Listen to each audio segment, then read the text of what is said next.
Hey there, welcome back. This week we've continued to work with the data that we scraped from Zappos.com on women's road running shoes. We've created a table of differences by brand, and then we've modified that table or enhanced it with bars and color to help make the message or the information within that table pop. Although there's no difference between this table and this table with regard to the content, there's a lot of difference when it comes to how quickly your brain can make sense of it. We also made a handful of scatterplots because this will help us understand which of the variables, price, comfort rating, style, true to size, or true to width, happens to be the largest predictor of a shoe's overall rating, which is most strongly related to a shoe's overall rating. So if we know a shoe has a high overall rating, what do we know about it? The two strongest predictors based on the R-squared are comfort with an R-squared of 0.487 and the style rating with an R-squared of 0.352. Taken together, that tells us that comfort and style are big predictors of overall rating. And so if a shoe has a high overall rating, it's likely to be comfortable and stylish. Another standout from this set of scatter plots is the trend line with regard to price. The R-squared value is very close to zero. It's been given to us in scientific notation indicating that 0.3824 starts with 5 zeros between it and the decimal. So it's a very small, virtually zero proportion of a shoe's overall rating can be explained by variation in price, right? What does that mean? It means that you can find a running shoe that's comfortable, stylish, and that you want to give a high overall rating to, no matter what your price point is. And that makes sense considering what running shoe companies are trying to do is they're trying to make different shoes for different markets, both in terms of performance, but also in terms of price and affordability. One thing that's hiding in here is that comfort and style are very closely related. So I want to show you another box plot where we look at style and comfort, see how they're related, and then use our size and color elements of the marks card to bring in brand and price. It'll allow us to kind of look at price, comfort, price, comfort, overall rating, and brand in one view. So we'll start by double-clicking price and then, not price. We'll start, let me do that again, by double-clicking comfort rating and style rating. You want to make sure that you've got style here on your x-axis and comfort here on your right.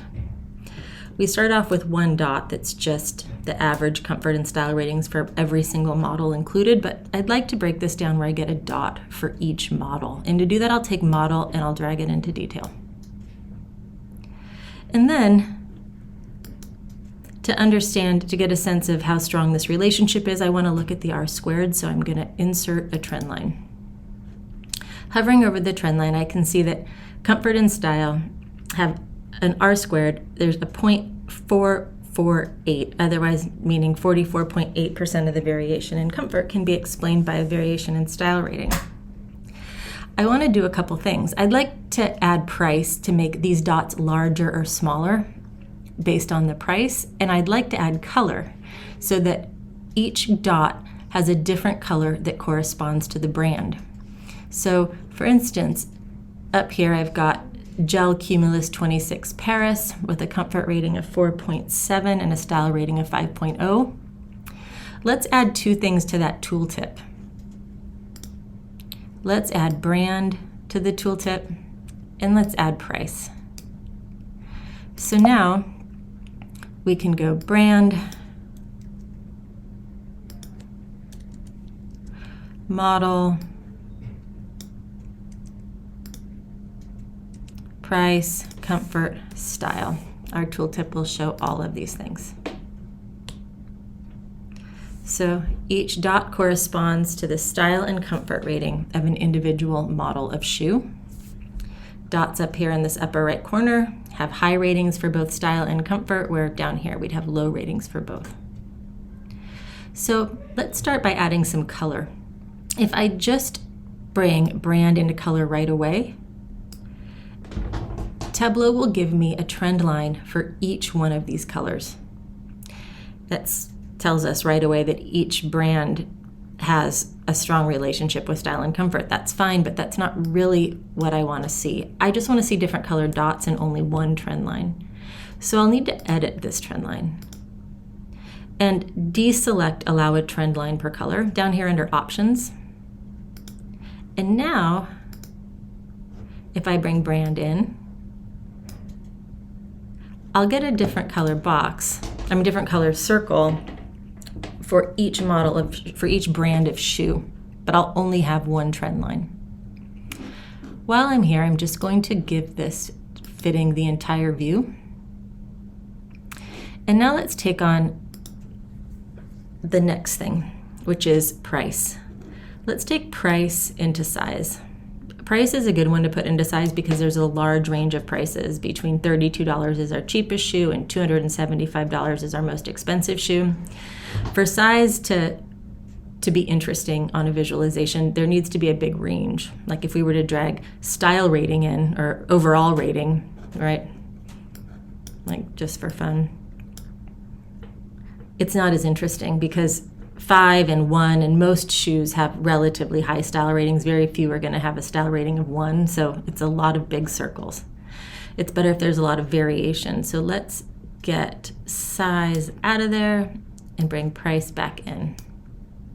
Okay, so now we've got a scatter plot that shows the relationship between comfort and style, but we've got color in there to let us see brand differences. And what I see, tell me if you see the same thing, is that there's not really any distinct patterns. If there were, we'd have all of the oranges down here and all of the blues right here, and then a little chunk where some grays were clustered, right? We don't have that. And the same thing with price. We don't see all the big circles up here and all the little circles down here. We're seeing kind of what was indicated earlier, is that price is sort of independent of a shoe's rating. We can have highly rated shoes, like the Skechers Go Run Supersonic Max, interesting, with no price. Oh, they're all missing price. Okay, tooltip. Price, insert, average price. Change the color of that back. I deleted it. You didn't even tell me. I'm kidding. You didn't even know.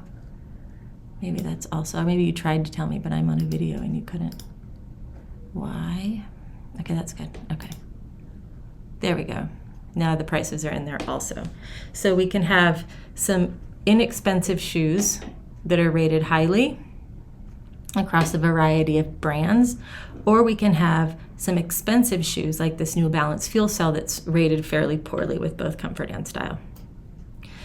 So because Tableau allows you to hover and explore and pick up on each, what details of each individual dot, it can be really nice, especially when you can combine multiple variables into one chart. So we're going to call this one style versus comfort, but maybe its title could be a little bit better. I don't need to have it be the sheet name. So I can have this say comfort, style, price, and brand.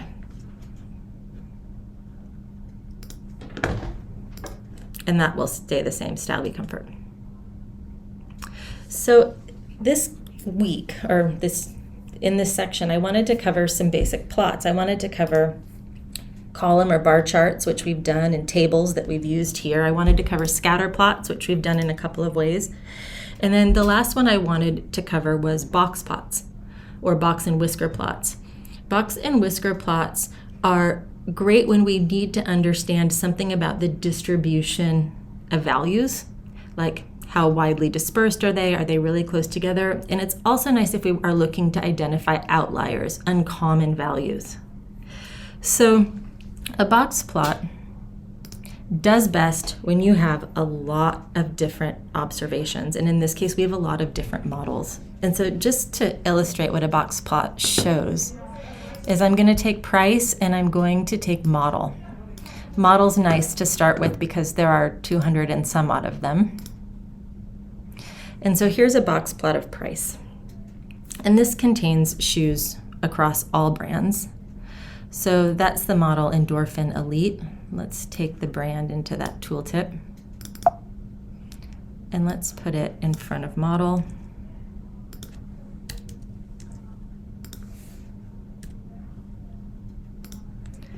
So this is the Hoka.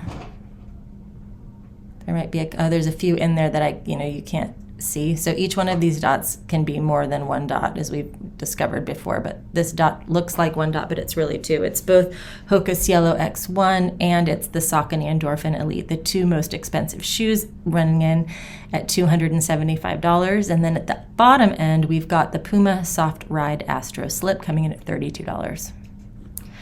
So the information that's contained in here, first is the internal line where the box changes in color from light gray to dark gray. That's the median. So the median price of a women's running shoe in our sample is $125. That's the middle priced shoe.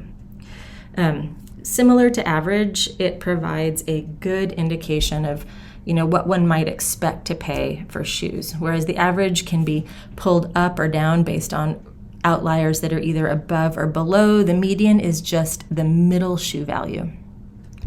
Next to that, we have got the box. The box contains the middle 50% of the values. So 50% of the values lie between the upper hinge value, the top of the box here, of 150, and the lower hinge value of 85. So how much are women's running shoes?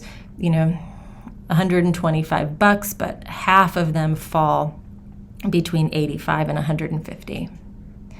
The whiskers, these are the whiskers. That's the upper whisker, and this is the lower whisker, and we're given the boundary of those whiskers. So the lower whisker boundary is $32. The length of the whisker is up to 1.5 times the size of this interquartile range. And what it basically does is it says, okay, these are the ranges that we would consider normal, would be between the two whiskers, and anything lying outside of that, like our New Balance Fuel Cell Super Comp Elite V4 coming in at $250, or the Hoka Cielo 1, or that Saucony Endorphin Elite, those are outliers. Those are extremely expensive shoes. They're more than 1.5 times the interquartile range away from expected values. So that is a box plot of price. Well, we can break this down a little bit more because every brand has a slightly different variation. And so where are we going with this? Hoka's our most expensive shoe on average, and Under Armour is our least expensive shoe. But that hides differences that we might have because each brand can have a large range of prices. So I added brand to the column shelf, and then I sorted in descending order.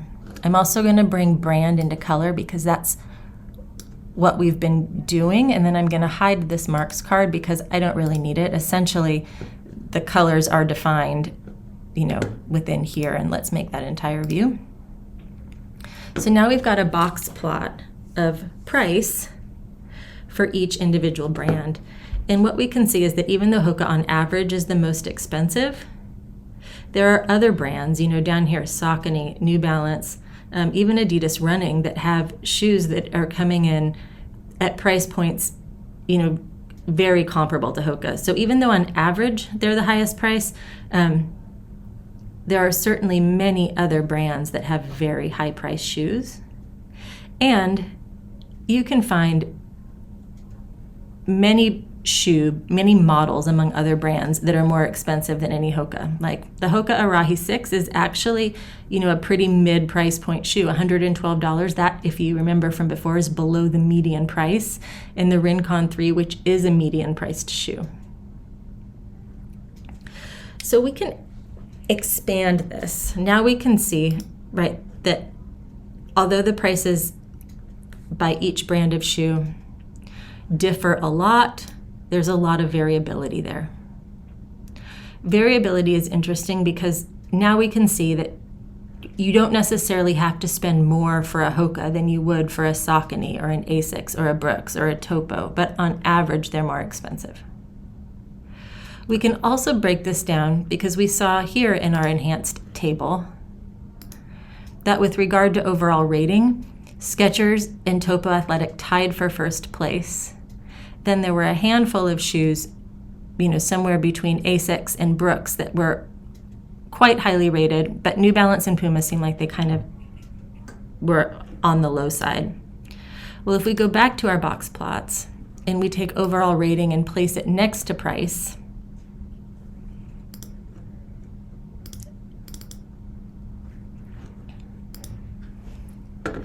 we can see that with overall rating, the story is similar. Topo Athletic is fairly consistent with their overall ratings, but they also have relatively few shoes compared to the other brands. Let's take women's count and put that in tooltip also. Let's see if that works. Tooltip. Oh, I want count, but it didn't show up in there. I tried resetting. Is that gonna? Brand, model, count, brand,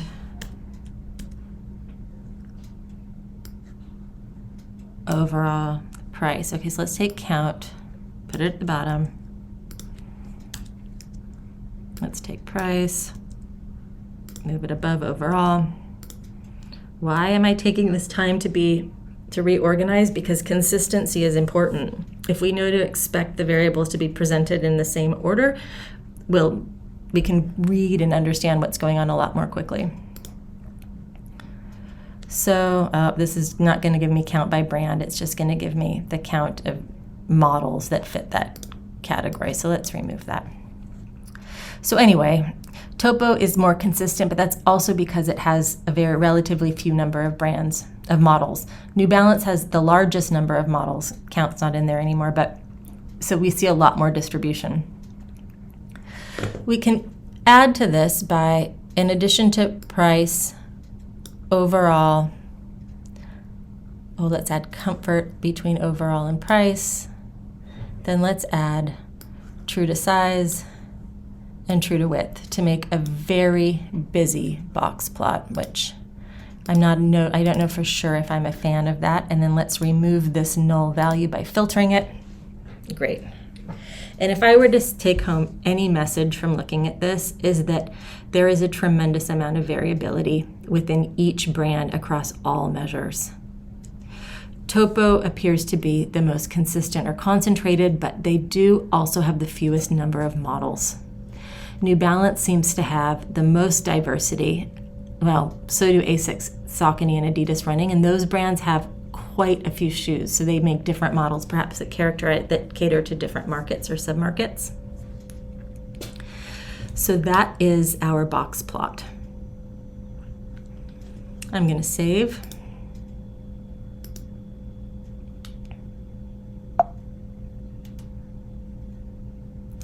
And then I'm going to relabel this box plots.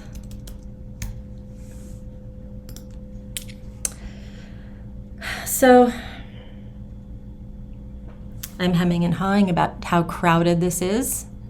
And I think because we've realized that true to width and true to size are poor predictors of a shoe's overall rating, I'm going to remove them just so that what we have in here we can make more sense of. We know that comfort and style are our biggest predictors of overall rating. I want to include price because price is a very important purchase decision. And so this is a customer-centered approach. We can see what price we're going to pay for each type of shoe, but we can also see how things are distributed. Each brand has a wide variety of price points, also a wide variety of overall ratings, a wide variety of comfort ratings, and style ratings. Okay. Last adjustment, missing field, I know. There we go. So those are our box plots. And the very last thing I want to do is combine this to make a story that talks about, or would allow us to walk through if we were presenting this, or if there was a paper or something that was going with it. We can present these things in an order to tell the story that we want to tell. So I click a new story and I add to the story by adding what are called story points. I can either make a blank one or I can duplicate one I've already made. So I'm going to start by dragging a sheet here. I'm going to start with this enhanced table with Table Plus. I'm going to order by price, and my caption here is going to be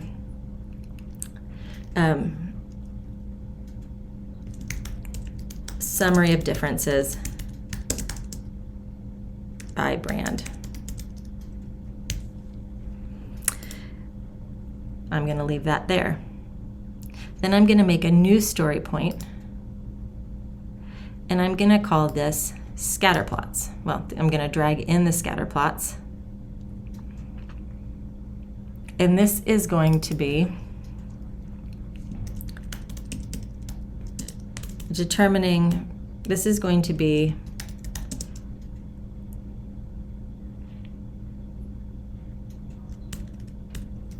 what makes a good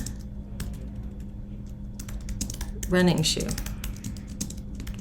If a shoe has a high overall rating, what else do we know about it? And what we know is that it's comfortable. People find it comfortable. People find it stylish.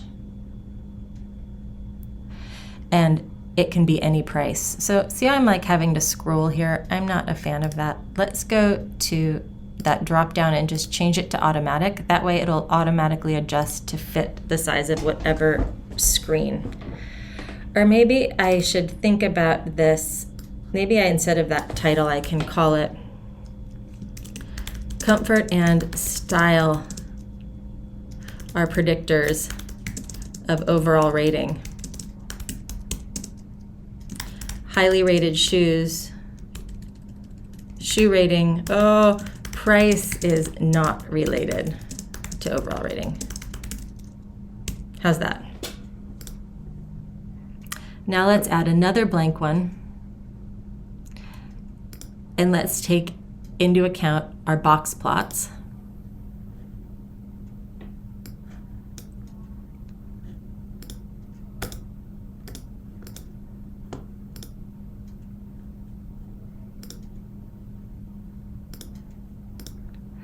And this one is going to tell us that there is a lot of variation within each brand.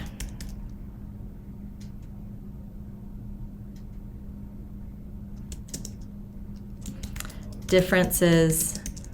Oh no, Frozen. I'm glad you guys aren't having differences in averages, in average levels, mask a lot of diversity, mask a lot of variation. So maybe I can just leave that. So they're tiny little tabs, but if you share this with somebody, as long as you keep your descriptions really short, you can walk somebody through the handful of visualizations that you think are most important with small summaries of what to see.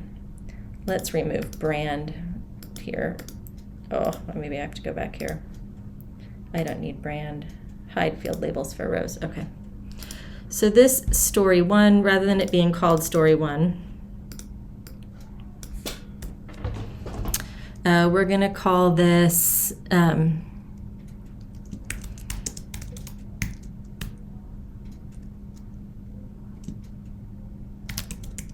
women's road running shoes. Women's road running shoe comparison. Big ideas.